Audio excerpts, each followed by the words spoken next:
T-minus 10, 9, 8, 7, 6, 5. Welcome to the Hitchhiker's Guide of Disbelief.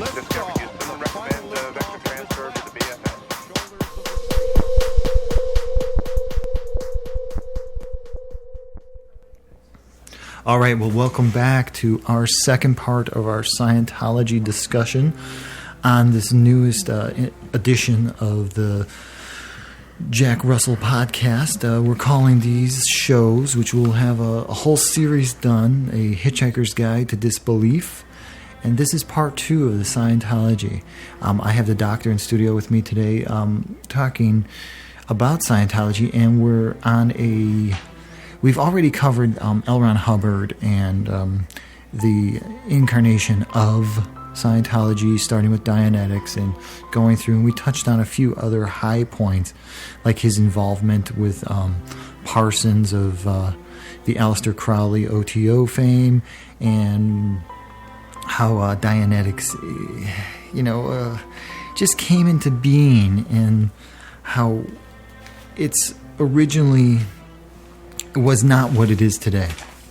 And in this second part, we are going to touch on the Sea Org and how it moved through all these different stages and all these other people who came in contact with it and whatnot. And we're really going to touch on the tech and the e-meter and just a better understanding to somebody who wants to know about Scientology and really doesn't want to spend the weeks like we have, deep into understanding Scientology and what it's really about. So I'm going to say hello to the doctor. Doctor, what's going on, big guy? Yeah. How are you, Mr. Russell? Yeah. There he is. He's back on. Last time we were on and we were discussing Hubbard, I mean, that got a little crazy. I mean, not so much that it got crazy, but it's like when you shine that light on somebody like Hubbard, a writer, a science fiction writer, who then creates his own religion, it really does make you see like just how crazy it is for somebody to think that they can do it. And for the most part, it's easy to see how somebody can do it when you're that type of person. People always talked about President Clinton as being this very charismatic man, and how when you were in his presence you would always feel like he really cared about you and whatnot. I get the same impression when I read people's accounts of L. Ron Hubbard. Like, when you're around him, you really feel like he cares about you and that he's part of you. And it seems that that charisma is something that you find in all of the leaders of religions, of organizations today, is that you can't have a powerful organization without a charismatic leader. I mean, whether it be, Jim Jones or a Fidel Castro, President Clinton, or even if we go into like more of the Christian world, any of the faith healers, they were always very charismatic. I mean, that's the only way it works.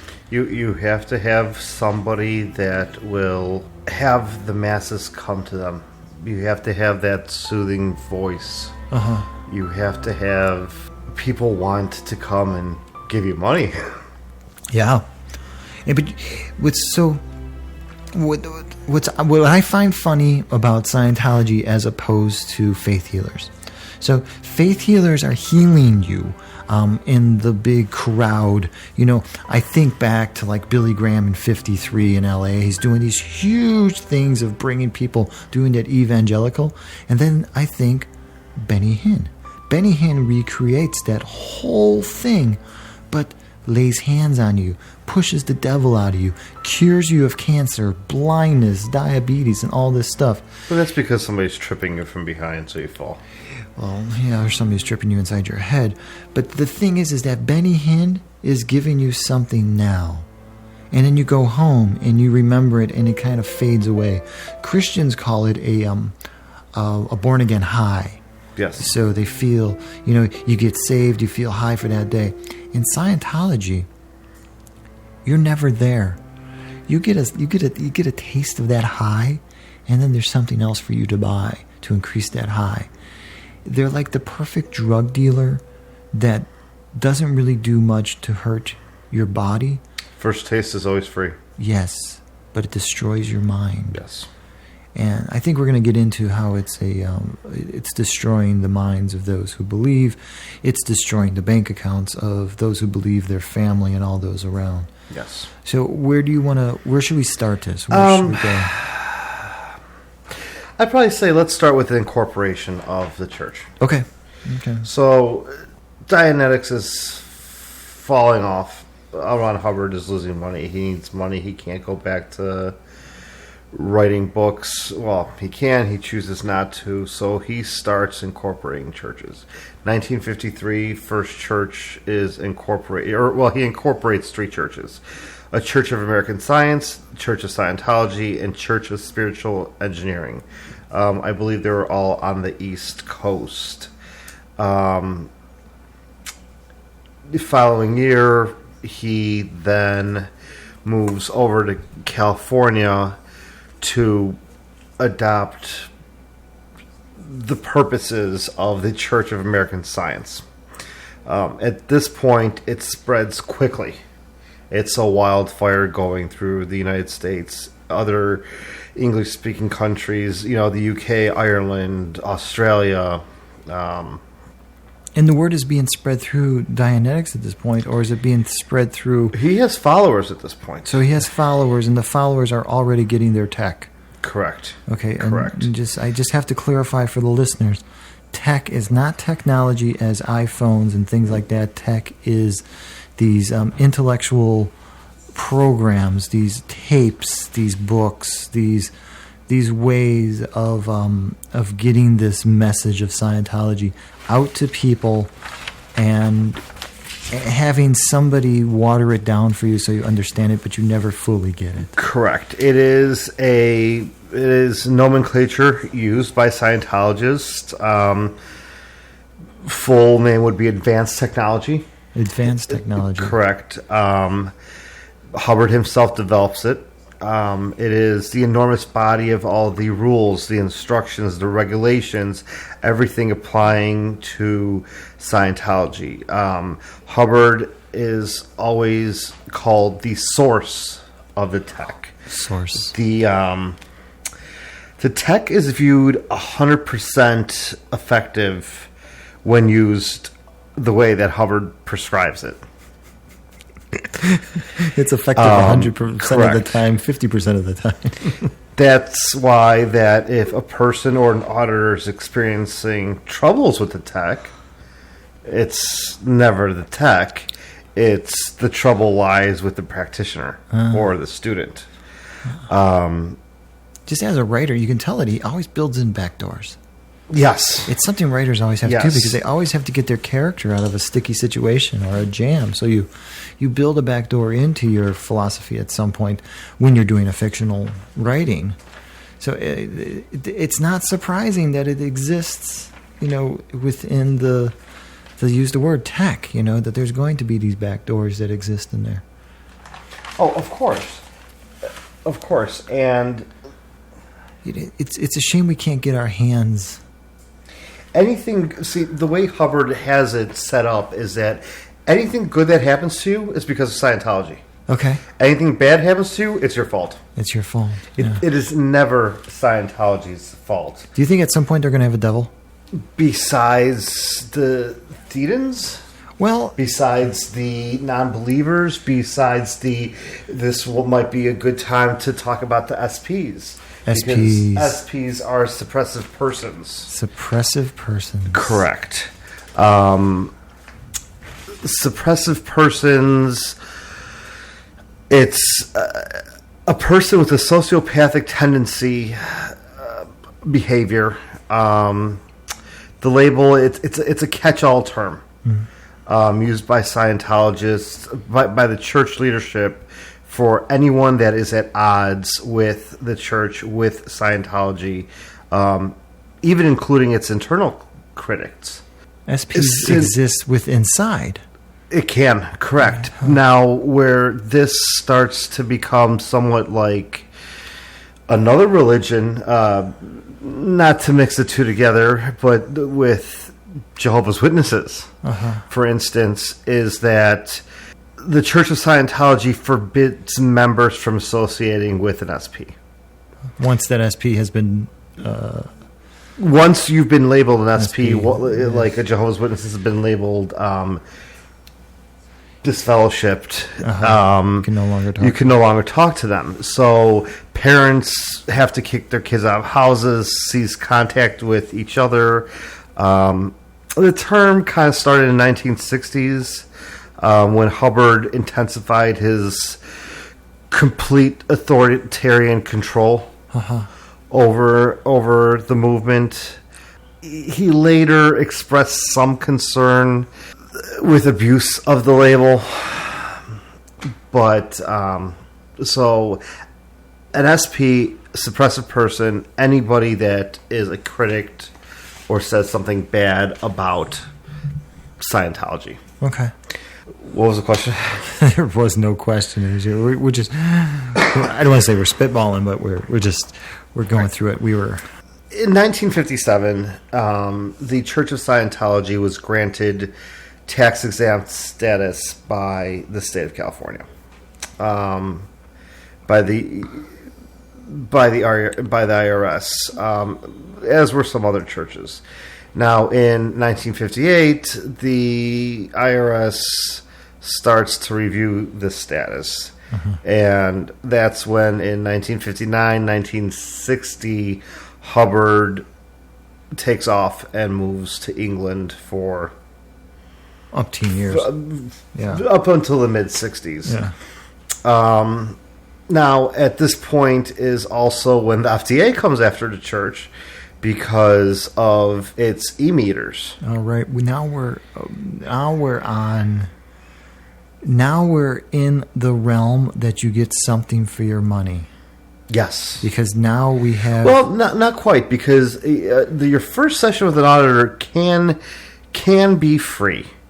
However, it will just be a conversation you or I would have with someone waiting on the bus corner. It would be a conversation of a JW coming, knocking on your door and saying, here's a magazine. It is a very free thing. They do not start talking OT levels, nothing more. If you want to discuss more, that's when you got to start opening up your checkbook. But when they do try to draw people in certain events, if they set up tables and whatnot, and say outside science fiction conventions, and correct, you'll have the church setting up there, they bring out the e-meters because they want people to see that the religion has a physical component to it. And, yes. And it's those physical components that draw people into it, because I can touch this, I can see needles move, there's electricity. It's a little bit easier to sell, a tactile type person when there's an e-meter involved. Yes. If you're touching something, it's a lot simpler that way. So we need to explain the cans of the e-meter just a little bit so people understand. Because not a lot of people have ever seen an e-meter. No. And it's this is one thing that is very much of a big part of Scientology is the e-meter. It is. You can buy one on eBay. Yeah. You can buy them on eBay. You can find them used on Craigslist. They're not rare by any means. No. I think it's the first 10,000 that Hubbard okayed. Like, they're all numbered. Correct. And there's really not much to an e-meter speaking from an electrical mechanical standpoint. Hubbard pretty much had the device created in the 1940s by, I believe his name was Matheson, was the gentleman's name. Is Matheson, is he in Germany? No. No. There was somebody else in Germany that I remembered reading about that. Well, maybe no. You know what? I'm going off. I'm going off of that vintage e-meter eBay post that I sent you. Yes. Many weeks back about Yes. this, and we were discussing that. So an e-meter is think of it like a lie detector of sorts. It's two cans that are covered. It's two cans that are connected, and it carries an indetectable amount of current. The current is supposed to measure. It's supposed to detect your thoughts. It's supposed to detect the thetans in your body Through your hands. Through your hands, correct. As your mental mass increases, the current goes up, and so you go fair, good, and bad, or something along those lines. It's laughable. It's laughable. They're used during. They're pretty much all they do is that. So a person holds one in each hands, and it measures the electrical conductance between a person's skin. And what Scientologists or what L. Ron Hubbard believed was that the changes in it reflect the changes in the reactive mind of the person that's being audited. And that the e-meter is sensitive enough that if you connect a piece of fruit to it and you cut that piece of fruit in half, the e-meter will hear the piece of fruit scream. No shit. No shit. Huh. Yeah. Wow. So that could help us from overfishing the oceans. It could. The problem is that Matheson later said, this is a bunch of bullshit. It doesn't exist. You can't listen to fruit scream. The FDA starts investigating him. In 1963, they raid the Church of Scientology. They seize these things, and they pretty much say they're illegal medical devices. Ever since then, they have to have a sticker on it. And the sticker says it's not a medical device, religious artifact, something along those lines. Really? Yeah. Oh, I was unaware of that aspect of it, that the FDA made them. I mean, I understand it's just a sticker and it's not a big deal. I mean, who cares? You slap a fucking sticker on anything, but... Well, that goes back to homeopathy. Yeah, but that our government had to get into calling this they call it a medical device? The FDA says it is not a medical device. It is not a medical device. And it was being sold as a medical device. That is correct. Oh, wow. That is correct. Wow. So this is all happening in the 60s. L. Ron Hubbard is having a lot of issues, obviously in the 60s. And that's kind of when Sea Org really got its start, is because he flees. He doesn't know what's going on. The IRS is coming after him.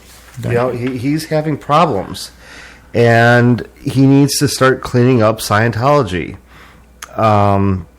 At this point, he proposes that Scientologists need to infiltrate government departments by becoming secretary, bodyguards, janitors, whatever. At this point, he said, do this legally, don't lie, just get a job. It was coined, I believe, Operation Snow White. And when does Snow White kick in? Snow White kicks in why 65 somewhere. Why Snow White? Why use the what? I mean, what is the? I mean, is it? So what's the what? What does the Disney Snow White have to do with? With that? That's such a strange way of putting it together. Maybe it's because I'm just not familiar with the Snow White and the Seven Dwarfs. She was a princess that was sleeping with the commons. Maybe. Okay. See, and that's, but I hate to say it, but that's the genius of Hubbard, is able to read into a fictional story and then Because everybody, if we're talking 63, everybody at that time has seen Snow White. Because that was a major movie being played in theaters. Right. There was no VCRs yet. So people would go on the weekends to see a movie, and sometimes it would be Snow White, especially if you had kids. Yeah, now, see, Snow White was created by the Guardian's office. Now, the Guardian's office was obviously created by L. Ron Hubbard. Okay, so it was kind of like their CIA. Exactly. The Guardians. So it was keeping internal information and allowing, them to control the media around them and being able to implement good media back into popular mind. Exactly, because now they're having problems. They're having problems with Australia is pretty much kicking them out. England is kicking them out. Sea Org is no longer allowed to dock in any Mediterranean ports. They are starting to have... They don't know what to do. They need to clean it up. They got a cash cow going. You can't just dump that cash cow. Exactly. In 1966, Hubbard steps down as executive director. Okay. He says that he needs to devote himself to research. And that's when the Sea Organization, or commonly referred to as Sea Org, was developed. The Sea Org, I believe I stated earlier, was 5 ships. It is actually 3 ships. 3 ships. The Diana, the Athena, and the Apollo. Those are the flagships. Yep. The funny thing is that 1 month after Sea Org, Hubbard has another breakthrough. And this man keeps having breakthrough after breakthrough after breakthrough. That's kind of when the OT levels started. And they were first given out to the members of this elite group.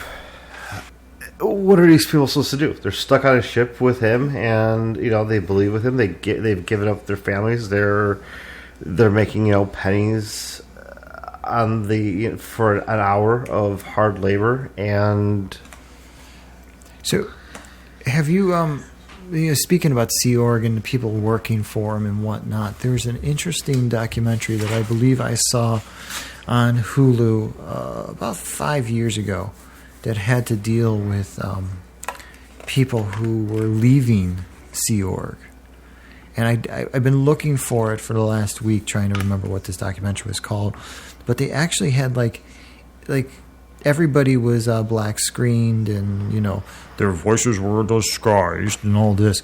But they actually went into like some of the stuff that they would make and how they would put stuff together. And okay, it seemed like modern day slavery, but the slaves were there willing, or... Well, it depends on how you look at it, because there's also the story that L. Ron Hubbard decided to take a 5-year-old deaf-mute child and chain him to a locker in cold, wet-infested area of a ship.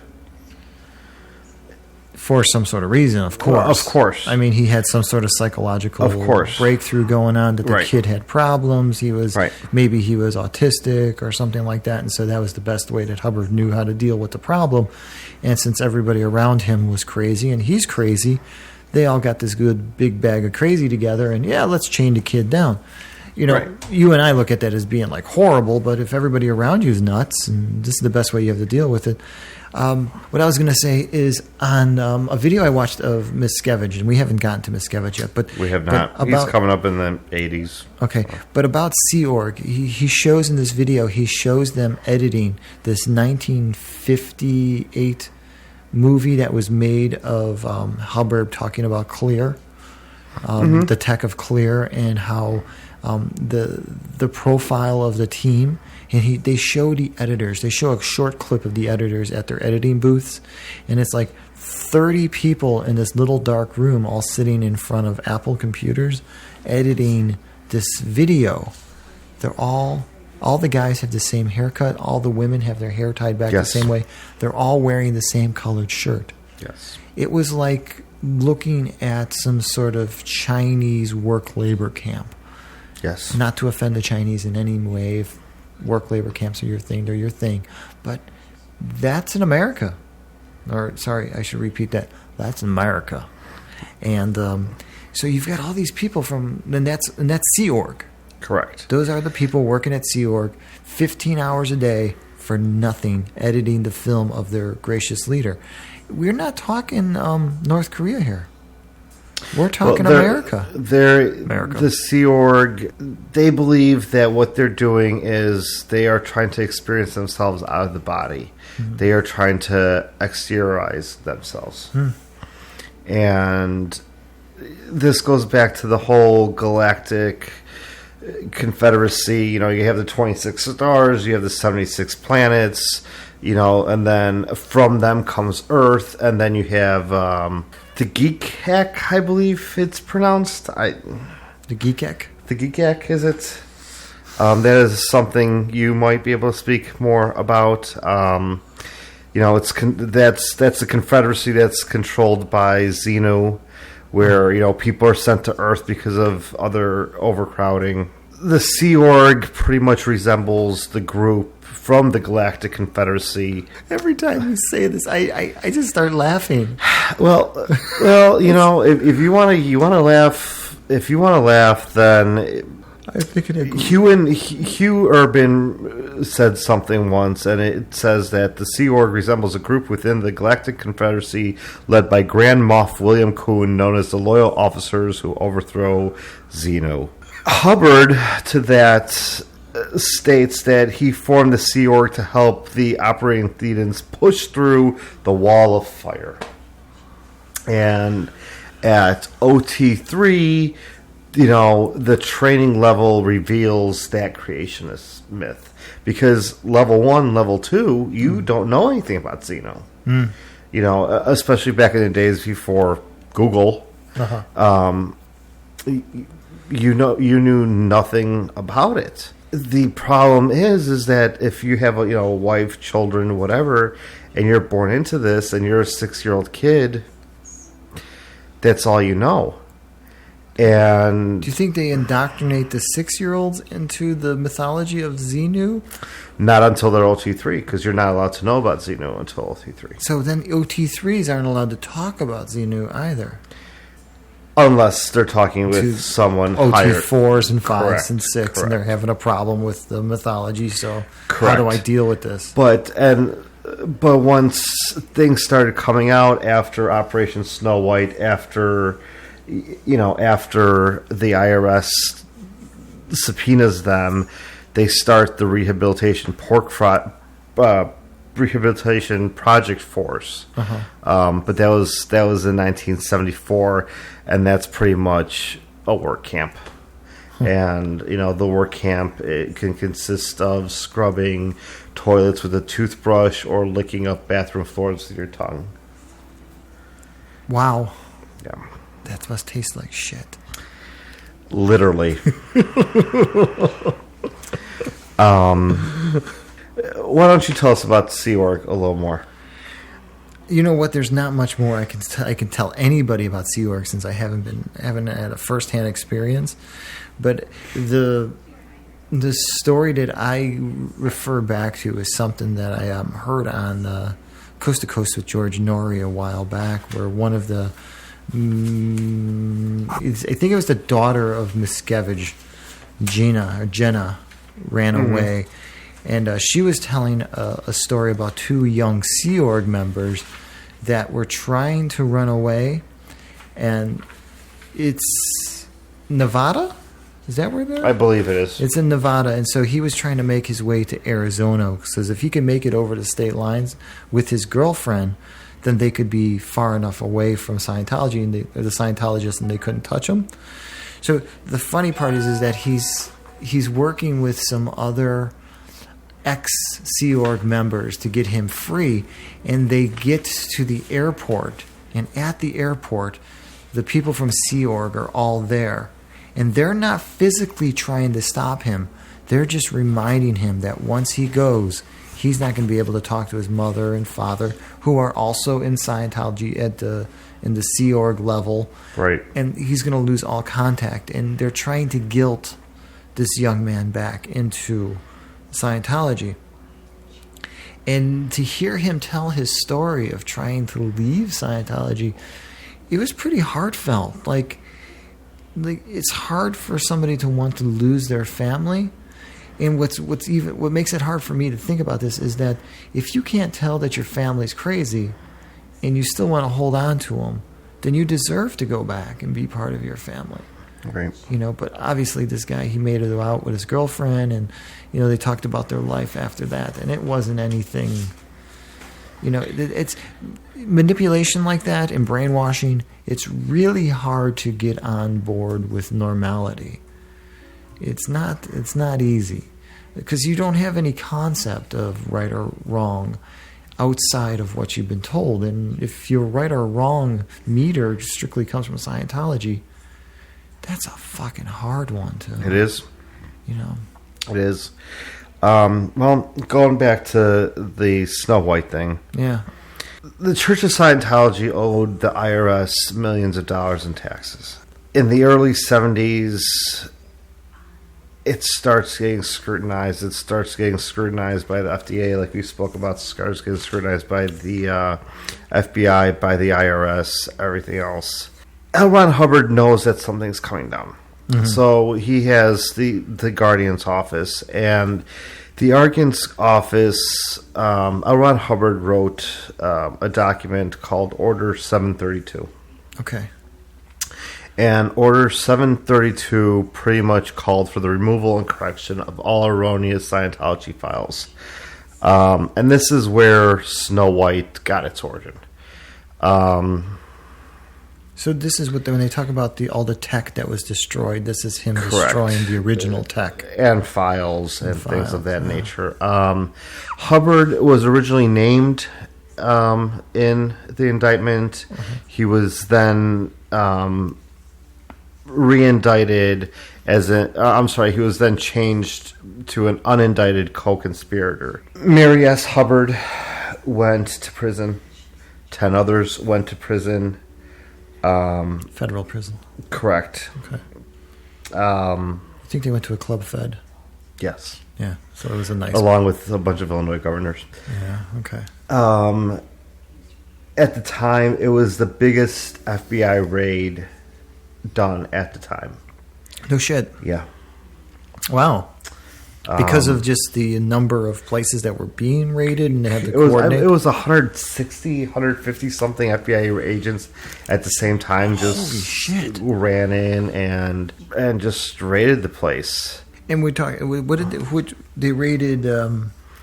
the LA offices. The LA offices, okay. And that's Correct. The big Church of Scientology that we all know and see that Correct. Is on the cover of every... it's on the cover of that new HBO movie, too. Correct, yeah. Yeah. Scientology pretty much responded, the Guardian's office pretty much responded by just suing the government. There have been reports that anybody that wrote about it got injured, cars got broken into, they got burglarized, a reporter's dog got killed. They pretty much got beaten, kidnapped, extorted by Scientologists.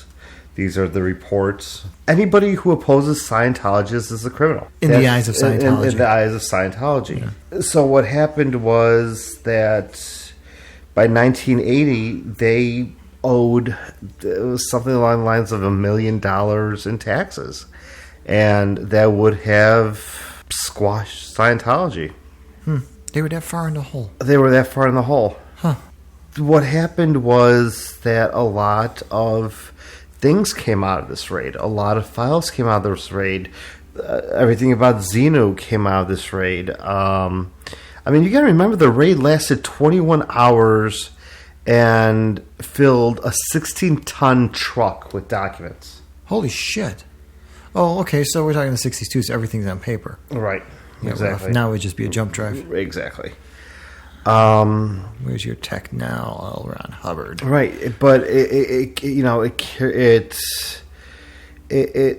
found paperwork about Operation Freakout, which was a conspiracy to frame author Paulette Cooper.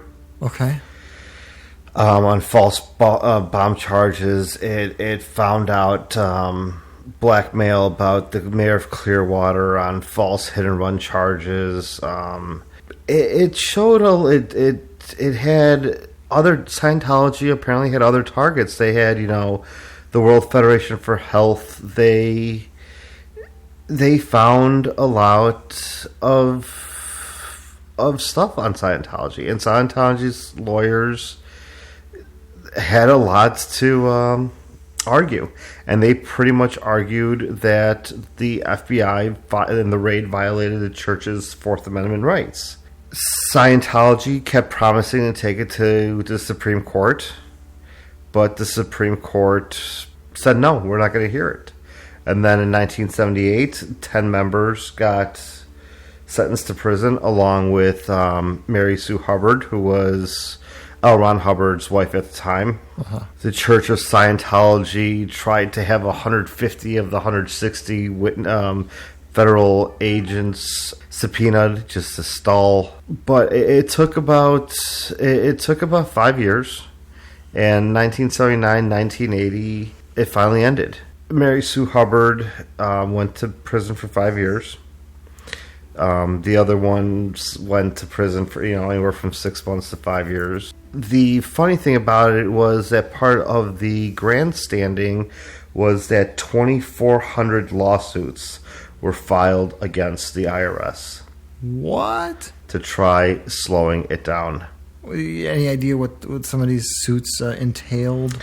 It was all against the IRS, pretty much stating that they were unfair digging into their lives, they're violating their Fourth Amendment rights, things of that nature. And what came out of it was that it kind of came to play that there was about 5,000 Scientologists that were undercover agents working in government offices. That's pretty fucking scary. That there was that many of it. And so now people say that the IRS has become Scientology's bitch. Because in 1993, David Miscavige pretty much came on stage and said this morning at 8-something in the morning, the IRS said, we forgive your debt. And the IRS made him a tax-exempt religion and forgave all their debt. Again. Huh. Again. And for all of this, the Scientologists agreed to pay $12.5 million in back taxes. And that was it. Owed $1 billion, paid $12.5 million. Wow. So that was kind of the end of that. And so that brings us to this Miscavige guy. That brings us back to David Miscavige. David Miscavige is the current Grand Poobah. Correct. He is the chairman of the board of a religious technology. Is his name? Correct. He controls the trademarks. He controls the copyrights of both Dianetics and Scientology. Mm-hmm. He has been with Scientology since the beginning, since he was a teenager. He rose in position in the 80s. I believe L. Ron Hubbard died in 86, and Miscavige got promoted in 87. Yep. There has been a lot of speculation about him. He has been accused of beating people, chaining people, forcing women to have abortion. I obviously don't know the man personally, so I can't really speak about him. And most accounts on to his character and whatnot are based on those who have made their way out of Scientology, and they speak ill will of him. Correct. And they have to. They're not going to say, well, Miscavige was an okay guy, I just didn't really care for the philosophy anymore. Correct. They bringing up the beatings and the working for nothing and whatnot. Correct. So I'm not saying I'm on his side either. But Miscavige was a part in the 1970s, 1980s. He did a lot of the training films that you spoke about earlier. Mm-hmm. That's what he is. he is known for. And by the early 1980s, when LRH was no longer really seen in public, Miscavige was. He ran the GO's office. He talked with the government. He did the negotiations with the IRS. He opened up the Religious Technology Center. He's the one that has been buying buildings throughout the world. In 2003, he wanted to revamp the Church of Scientology and call it the Ideal Organization, I believe it is. Ideal Organization. Ideal Org, something along those lines. They have a lot of buildings. They have a lot of buildings. They have their fingers in a lot of pie. They do. And a lot of people who deal with basic depleting social issues, if they were to come in contact with the philosophy of Scientology, it might actually help them. If you're a drug addict and you go to Narcan, it might help you get off your drugs, and you might get a big dose of, OT1 and OT3 and all this other stuff. And, it's no different than any other religious thing that helps you get off. Right. He is best known for saying, never defend, always attack. Never. He says that his asthma was cured by Scientology. He believes it. His wife has... she's the one that's been missing. She's the one that's been missing. Yeah. She hasn't been seen since 2006. Okay. Supposedly she filled some vacancies Scientology without Miscavige's approval, and after that she went missing. Her name is Michelle Miscavige. They were married in 1980. She goes by Shelley. Some claim that he's forcing her to live in LA in a bedroom. In a bedroom. Correct. In one of their hotels that they own. Correct. Which they own a lot. Correct. Yeah. Correct. She's also been a member from the early age, 11, 12 years old. She's also been a member. There's lots of lifers. They really are. They really are. I mean, she was she became the COB assistant, chairman of the board assistant. And so in your personal opinion, do you see Scientology dying, or are you like me that you think it's going to grow? Oh, I see it growing. Yeah, because it fits in really nicely in our current climate of technology and spirituality, and they use the right language. I mean, the language of the Bible, the Quran, and the Gita Gita, and all these other ones, it doesn't really fit with today.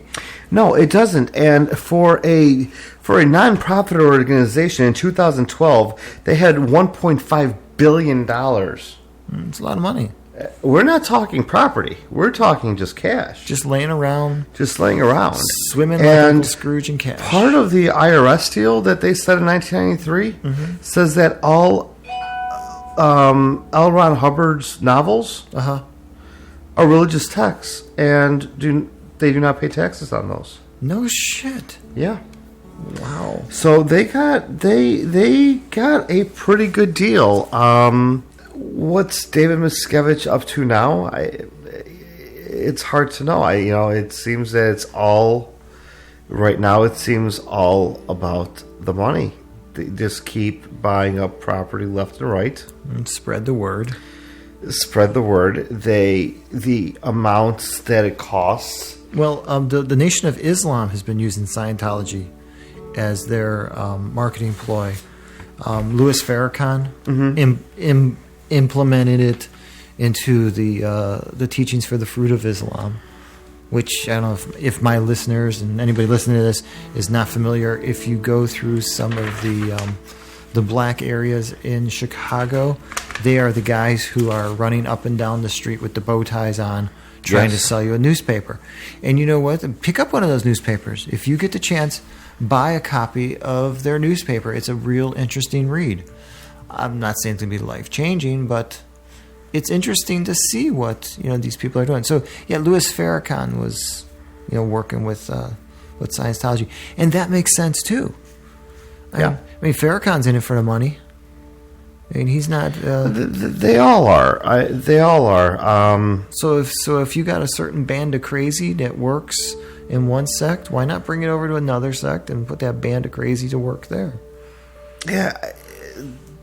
Because Islam isn't really working for the Nation of Islam anymore. No. Because we all think ISIS when we think Islam. So yes, if we can add some Scientology into that little practice, in religion is really broken up when it comes down to race. There's very few religions that make the race divide, pretty. It kind of blurs those lines where you don't see it anymore, where the religion's very strong. But I mean, when's the last time you really met a Tibetan Buddhist that wasn't, Tibetan? At Costco 2 weeks ago. Okay. So at Costco 2 weeks ago, for you, there was 3 of them walking. They're not here. Yeah. So, I was so surprised. I turned to my wife. You saw monks in robes, and yes, in red and gold robes. Correct. Yeah, yes. Okay. So they're just Buddhists. Correct. Yeah. Correct.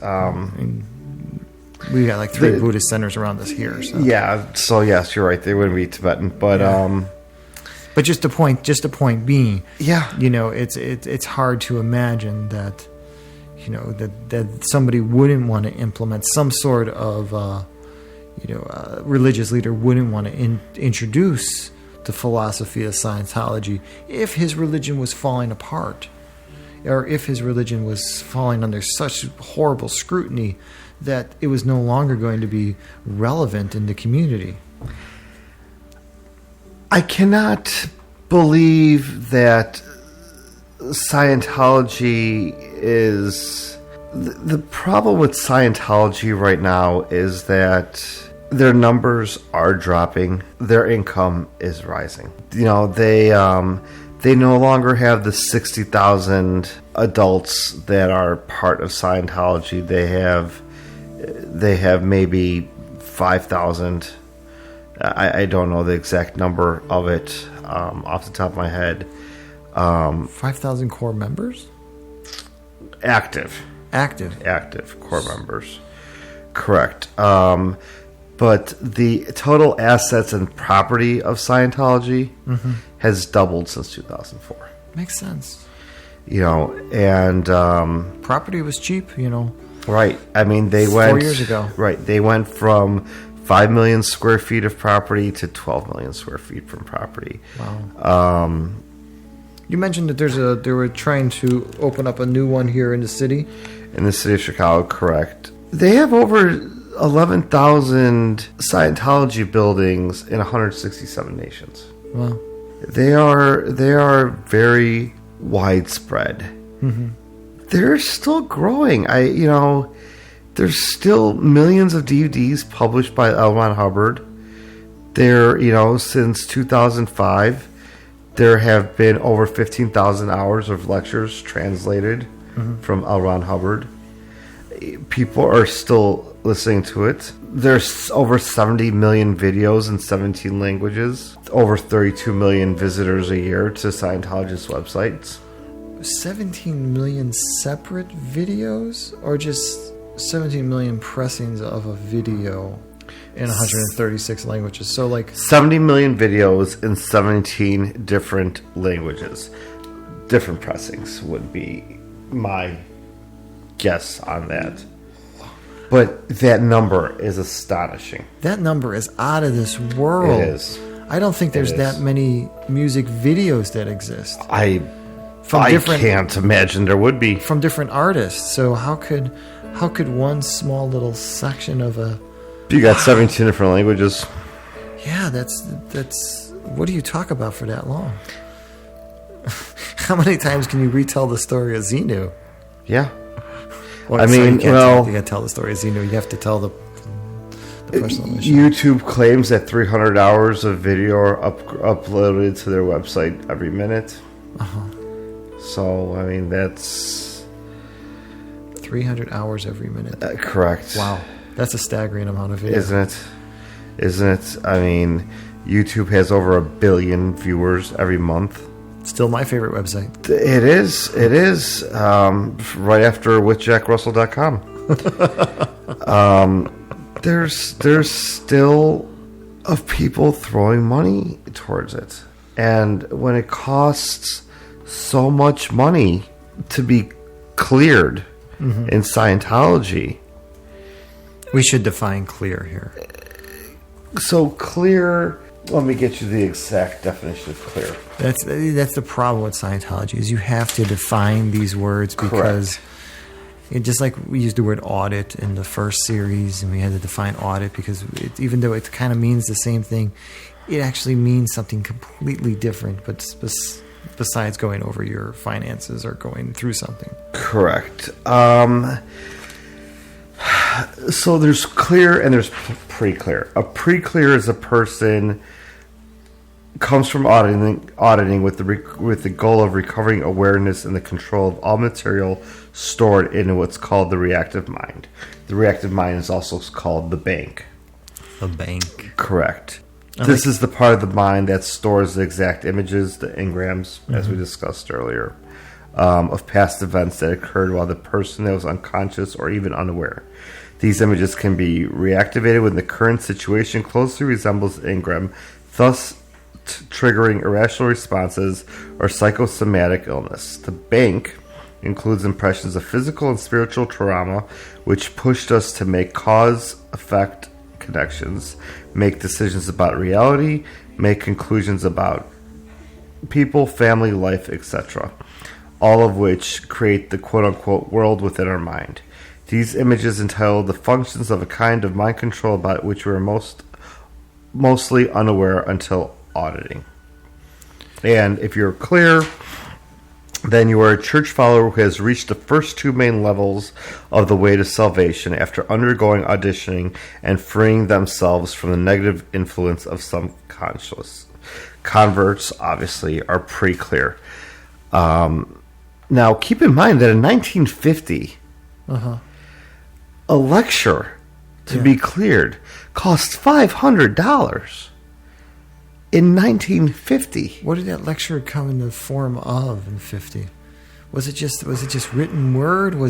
It was speaking with an auditor, speaking with L. Ron Hubbard. So he would actually come and speak with you for that amount of money. Correct. Wow. Now, isn't that... So if he played his cards right in 1950, he could go from Clearwater, Florida, drive across the United States, hit all of his churches, and clear 5 or 6 people in every church, and come away with making $100,000. Easily. Wow. So easily. Why wouldn't he? Why would he want to give that up? Easily. I mean, if he's got people drinking his Kool-Aid, why wouldn't you make the appearance and come up with all the bullshit? Now, I obviously, I'm not a mathematician.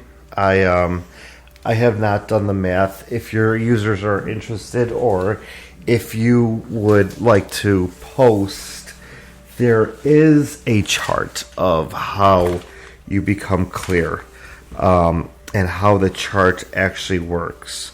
Because you got the audit, if you really, you got the cadet org, you got the forced abortions, you got the auditors, you got the ethics committee. I don't understand the forced abortions.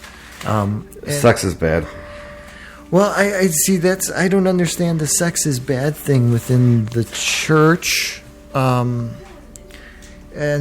the forced abortions don't really make much sense to me because you kind of need, as the Catholic Church has proven, that you need to have more people coming into the church. So you need to start making babies. But, I mean, could it be that the Church of Scientology is under such close scrutiny all the time by outside sources that if they were to bring children into this environment, that they then have to, create a whole new type of youth religion or youth management, where they're going to teach the kids about Scientology on a juvenile level. Because as Scientology stands right now, it is not about being a child. It is about being an adult that has all of these ingrained problems from past lives. So if you're a child, you have yet to have life experience, so you have yet to have that little bit to draw back on and draw into. So, yeah, I just don't understand the forced abortions. I never understand anything that's forced, and this is just one strange thing. So you got these numbers for clear? Again, I am doing very, very quick math in my head. You could go...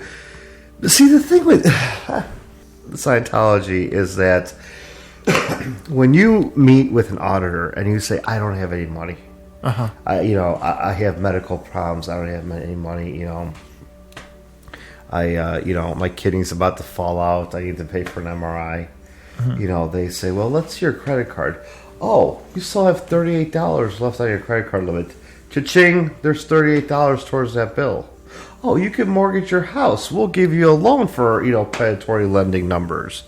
So you could do co-auditing, which is cheaper, but not that cheap. I mean, you're still talking anywhere between $10,000 and $30,000 per clear level.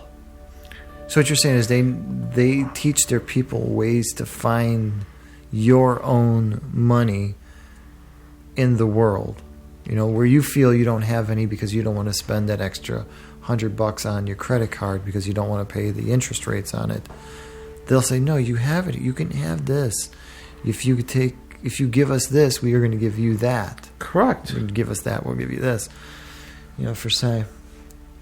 Well, that makes sense. That's the reason why it works. Because if you have people who are aggressively trying to take your money, and if they have the tools to find it, why wouldn't that work? Right. And you're getting something for it. It isn't like when you put your money into the collection plate on Sunday, you get shit for your money. Well, the church requires 10%. But you get shit for it. Right. At least in Scientology, you give them 10% of your income. You're one step closer to your next audit or whatever. Correct. You're getting something. You're getting personal time with them. Kind of like a homeopathic doctor that takes 2 hours to interview you. Your visit is $200, but you get 2 hours of the doctor's time. In the basic medical world, when you're sick, you go see 2-3 nurses. The doctor comes in for 5 minutes, asks you a few questions, makes a few notes on a chart, and walks out. And here's your bill for $150. Right. And, going back to the abortion thing really quick, is that in Dianetics, the modern science of mental health, which is the name of the full book, even attempted abortions are traumatic physically and spiritually to an unborn child as well as to the mother. Abortion is therefore random among Scientologists who recognize that even an unborn fetus may already be occupied by a spiritual being. In some instances, however, abortion might be a recourse owing to health concerns for the mother or personal factor. The church never advocates abortion to the church staff or the parishioners. This is directly from the Handbook of Scientology.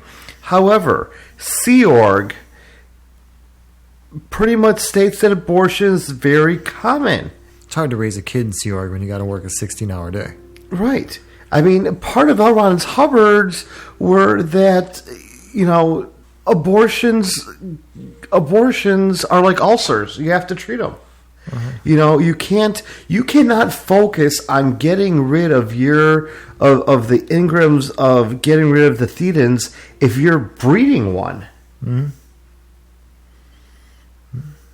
So, it's hard to have it both ways. But if you talk to Scientologists, they actively speak out against abortion. Now, granted, the show is not about abortion, and we don't have to go down that way. But if you just look, they will pretty much tell you that abortion is bad. But that's not how it seems to be. And you know, like you said, how is it that you're supposed to... Well, they what it turns out to is they just don't have the tech in place yet. Correct. In order to have the kids. So the Correct. best possible way to keep their workforce alive is to get rid of the kids. Right. So, and I'm sure Miscavige right now is working with his crackpot team of tech aficionados to create that tech that allows them to start having kids in Scientology. Right. And part of... It just sounded like I'm pitching for him. Yeah, it really does, but I think we know each other well enough to know that we don't. The thing is that it also shows that files that were confiscated show that they were told to have abortions. And when you have a file that shows a 13-year-old girl had an abortion, and on top of that she was working 112 hours a week, and When did she find time to get pregnant? it's got to be so damn hard. Fucking in a coat room? Hell, At 13? I work 8 hours a day. I can't even have sex with my wife. I don't have time. I'm so damn busy. But, you know, I don't know how that happens. But, you know, the rehabilitation project, you know, oftentimes forces you to work from 6 a.m. to 9 p.m.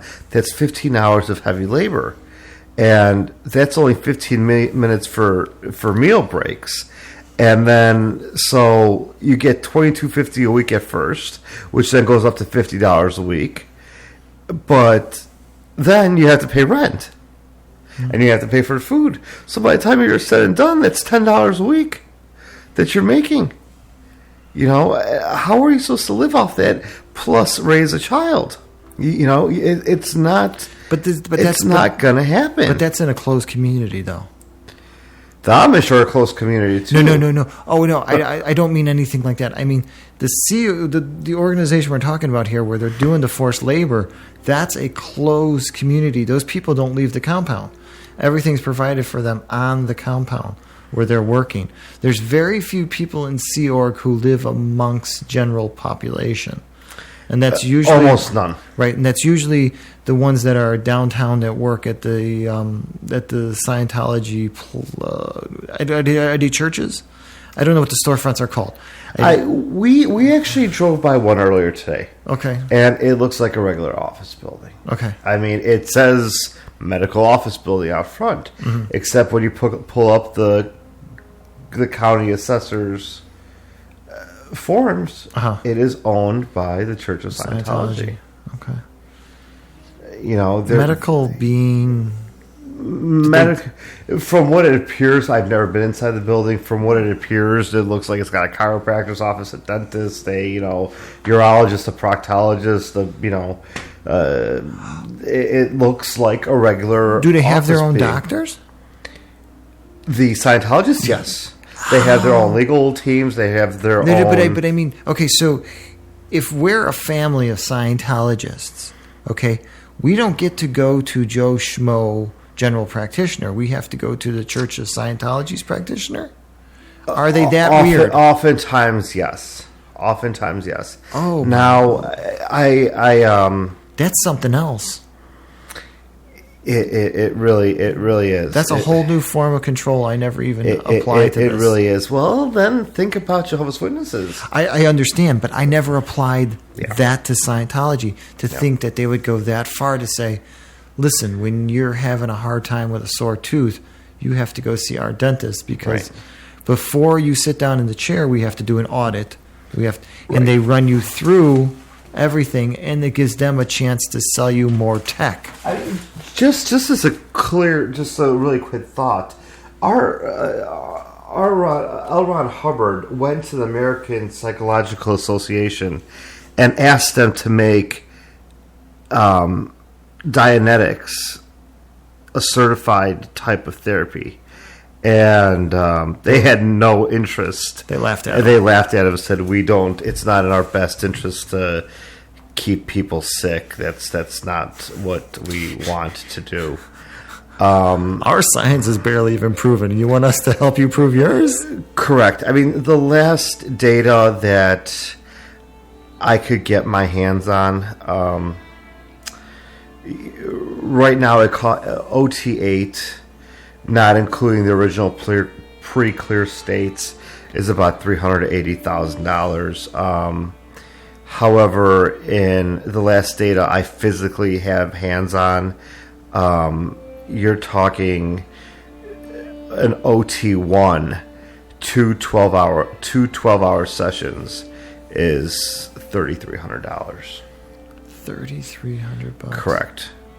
And that's physical data that I actually hold in my hand.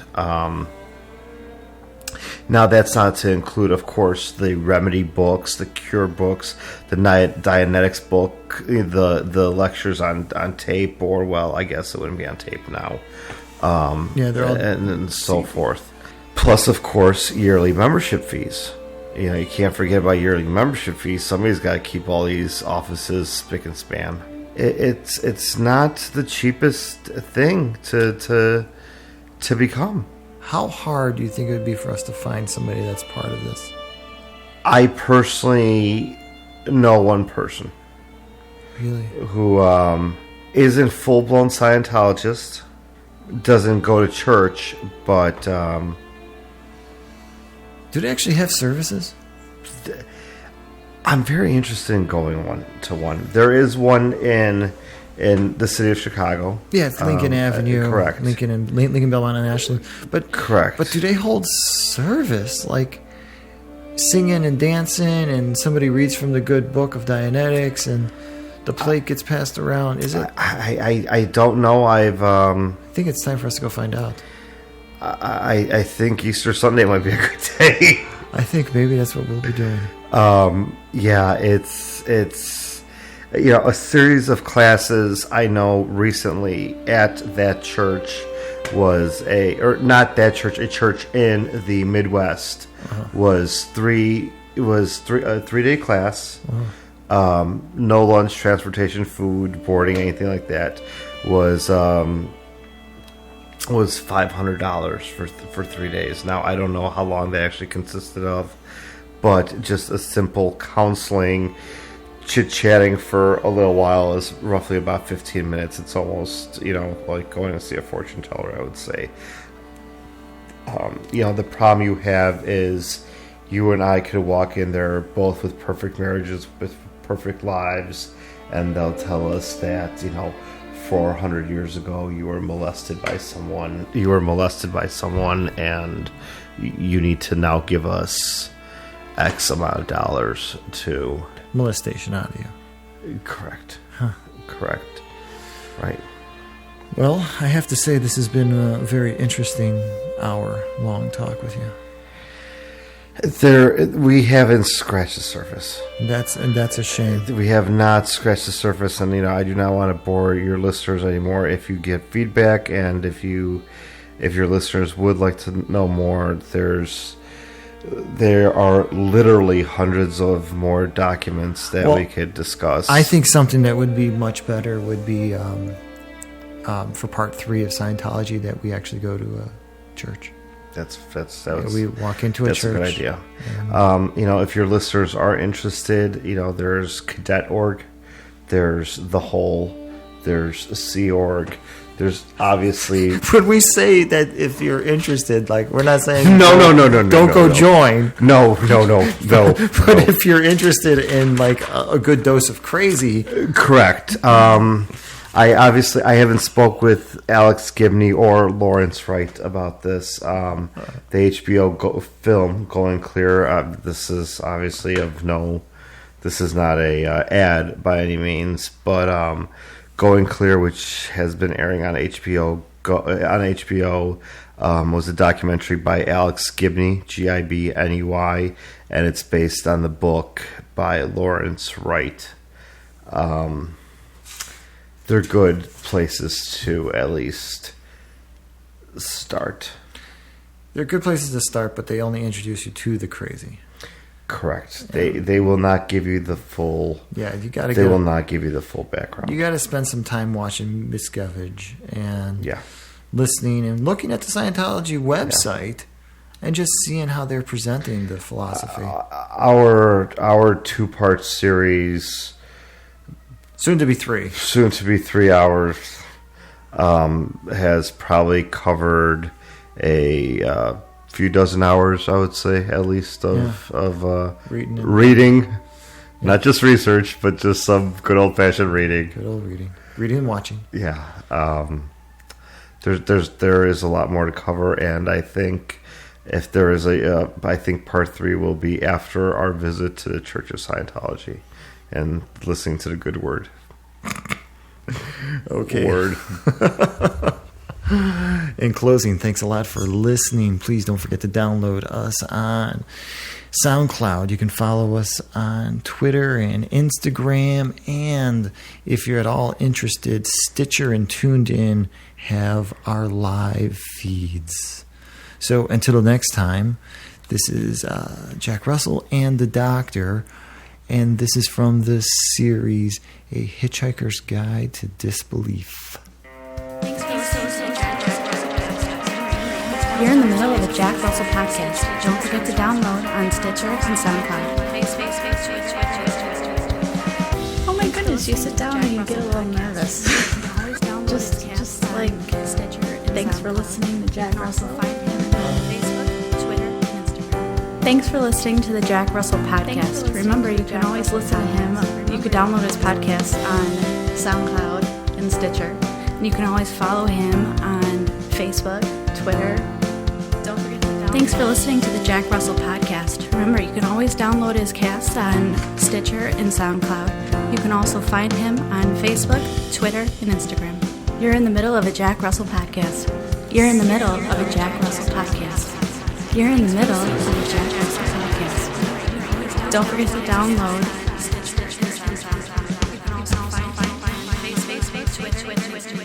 Oh my goodness, you sit down and you get a little nervous.